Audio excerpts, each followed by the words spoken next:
Weather rates certified 11 years in a row.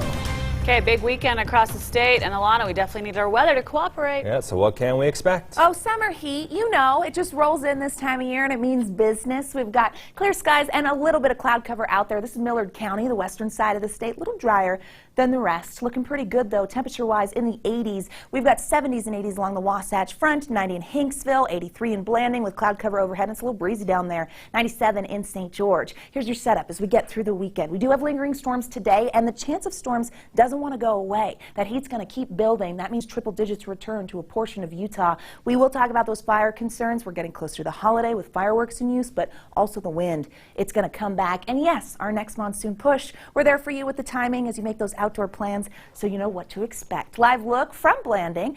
Pretty to see those clouds, but you also know that the winds are a little breezy down there in the Four Corners area. Our Utah State camera kind of showing that off. Satellite radar shows the weak front that's progressing through the Beehive State. We've seen activity in eastern Utah and to the south of the state, and a few storms roll through Cache Valley and towards Bear Lake. This is more isolated than what we saw yesterday, which was a wild weather day, right? A southerly flow bringing in the heat with above average warmth through the desert southwest, and we know that means our temperatures are going to remain above average as we head into tomorrow. That heat can add to instability, so the chance of a storm for tomorrow, best chance eastern Utah, central Utah, and the south. So if you're recreating in any of those spots, eyes to the skies. You want to be extremely careful. The monsoon push holds on for Sunday. I would say it's even stronger. We get a little more moisture into the southeastern corner of the state, so that's something we have to watch closely when it comes to storm development. Here's the timeline on that. That front's going to clear.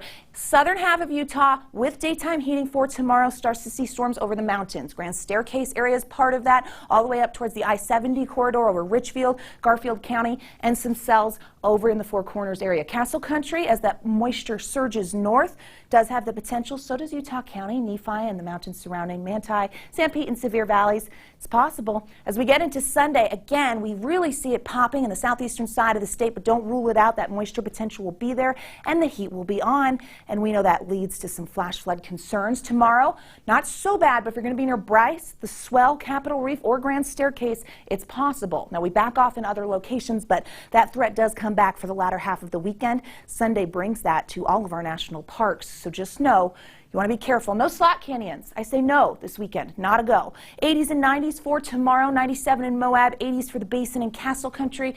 We get some hot temperatures building in for the I-15 corridor. And those triple digits mean business in St. George. If you're looking to beat the heat, Mountain Valley's going to be really nice in those upper 70s in Park City. 82 in Tooele. Upper 80s in Ogden. Central Utah.